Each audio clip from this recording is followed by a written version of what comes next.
കഥാ ബുക്ക്, കവിതാ book, text book, note book, അങ്ങനെ കുറെ ബുക്കുകൾ നിങ്ങൾ കേട്ടിട്ടുണ്ടാവും. എന്നാൽ നമ്മൾ പഠിക്കുന്നത് റെഡ് ഡാറ്റ ബുക്ക്. എന്താണ് റെഡ് ഡാറ്റ ബുക്ക് എന്ന് ചോദിച്ചാൽ വളരെ ഇമ്പോർട്ടൻ്റ് ആണ്. NMMSന് വളരെ ഇമ്പോർട്ടൻ്റ് ആയ ഒരു ടോപ്പിക്കാണ്. സംഗതി ഇത്രയേ ഉള്ളൂ. ഈ എൻഡാഞ്ചേർഡ് സ്പീഷീസ് അഥവാ വംശനാശം നേരിട്ടുകൊണ്ടിരിക്കുന്ന ജീവികൾ, അതുപോലെ തന്നെ വളരെ റയർ ആയിട്ടുള്ള അപൂർവമായിട്ട് ലോകത്ത് കാണപ്പെടുന്ന ചില അനിമൽസ് ഒക്കെ ഉണ്ട്. അത്തരത്തിലുള്ള അനിമൽസിനെയും അത്തരത്തിലുള്ള പ്ലാന്റ്സിനെയും സസ്യങ്ങളെയൊക്കെ നമ്മൾ എന്ത് ചെയ്യുന്നു, ഒരു പുസ്തകത്തിൽ ലിസ്റ്റ് ചെയ്ത് വെക്കുന്നു. ആ പുസ്തകത്തിന്റെ പേരാണെന്ത്? Red data book. Red data book is a document published by IUCN. ഇത് പബ്ലിഷ് ചെയ്യുന്നത് ഏതാണ്? IUCN ആണ്. ഇപ്പൊ നിങ്ങളുടെ പുസ്തകങ്ങളൊക്കെ പബ്ലിഷ് ചെയ്യുന്നത് SCERT ആണ്. CBSE വിദ്യാർത്ഥികളുടെ പുസ്തകം NCERT ആയിരിക്കും. അതേപോലെ തന്നെ ഈ റെഡ് ഡാറ്റ ബുക്ക് പബ്ലിഷ് ചെയ്യുന്നത് ആരാണ്? IUCN അഥവാ international union for conservation of nature. ഈ IUCN പബ്ലിഷ് ചെയ്യുന്ന പുസ്തകമാണ് ഇത് റെഡ് ഡാറ്റ ബുക്ക്. ഇതിന്റെ പ്രത്യേകത ഞാൻ ഓൾറെഡി പറഞ്ഞു.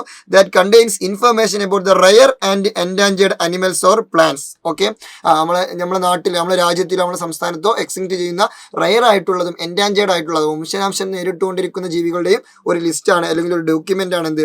Red data book. ഓക്കെ, അപ്പോൾ ഇത് IUCN ആണ് പബ്ലിഷ് ചെയ്യാന്ന് പറഞ്ഞു. അതിന്റെ ഹെഡ്ക്വാർട്ടർ വരുന്നത് സ്വിറ്റ്സർലൻഡിലെ ഗ്ലാൻഡ് എന്ന് പറയുന്ന ഒരു സ്ഥലത്താണ്. സ്വിറ്റ്സർലൻഡിലെ ഗ്ലാൻഡിൽ കേട്ടോ. ഓക്കെ, അങ്ങനെയെങ്കിൽ എൻ്റെ മുത്തുമണികൾ, any list out of any endangered species, നമ്മൾ ടെക്സ്റ്റ് ബുക്കിൽ പഠിക്കുന്ന അല്ലെങ്കിൽ നമ്മൾക്ക് അറിയാവുന്ന ഏതെങ്കിലും എൻഡാഞ്ചേർഡ് സ്പീഷീസ്, വംശനാശം നേരിട്ടുകൊണ്ടിരിക്കുന്ന ഏതെങ്കിലും ജീവികളെ ജസ്റ്റ് ഒന്ന് എന്ത് ചെയ്യൂ, കമന്റ് ചെയ്യൂ. See you soon. ഇത് നിങ്ങളുടെ സ്വന്തം അറക്കൽ.